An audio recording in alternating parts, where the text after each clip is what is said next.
a good remedy if you're losing your eyelashes, okay, and you want to build strong eyelashes. I want to first define the derivation of a word, alopecia, which comes from the Greek word which means fox.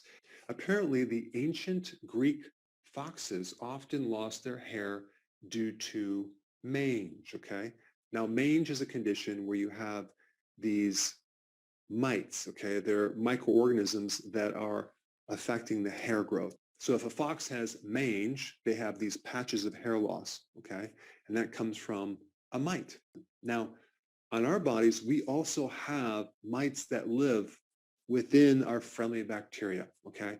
They're called commensal organisms, which means they don't hurt us. They don't help us. They're kind of neutral. The word commensal comes from, if I'm not mistaken, drinking from the same dish. And so basically we have this diversified microorganism mixture of all sorts of things. We have bacteria, we have yeast, we have fungus, and apparently we have some mites, okay? And they don't bother us unless the condition changes where you start getting an overgrowth of these mites.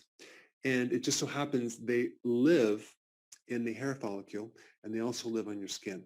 And so if they're in the hair follicle and they're hungry, they're going to eat your hair, okay, because they also eat dead skin cells. And apparently the greatest concentration of this mite is in your eyelashes. Also, if there's an overgrowth on your skin, you're going to get either rosacea, okay, which is like a redness of the cheeks. There's like 18 times more of this microorganism in rosacea than there is in normal skin. And the name of this microorganism is called Demodex. And this mite is also known to cause alopecia, but not in every situation. But they did an interesting study on Rogaine, which is the main medication for alopecia, and found that it worked better when they added the remedy I'm going to recommend for these mites, which is tea tree oil. In fact, the medication that they use when you lose your eyelashes would be Urax, ivermectin, and Flagyl. What do all of these have in common? They kill this mite. Okay, so it's another clue that this condition is coming from a microorganism. So what would be the remedy? Well, I want to recommend two things which are very powerful.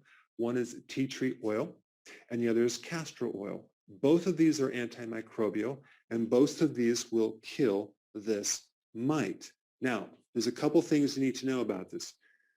Tea tree oil is very, very concentrated, and it can irritate your eyes, so you don't want to get this oil into your eyes. What you want to do is you want to use like 2 drops of tea tree oil, okay, in a tablespoon of castor oil. Now, castor oil also can irritate the eyes, so again, you don't want to just start dumping this stuff in your eyes. And you can either get a cotton ball swab or a Q-tip, and very gingerly and gently put a little bit on the roots of the upper eyelash, okay? Just a little bit on there before you go to bed. And then you're going to let that sit all night long and do its job. And then you're going to apply it every other day for 6 weeks. Because what's happening, you're not only going to kill these mites, but you want to kill the eggs to make sure they don't come back.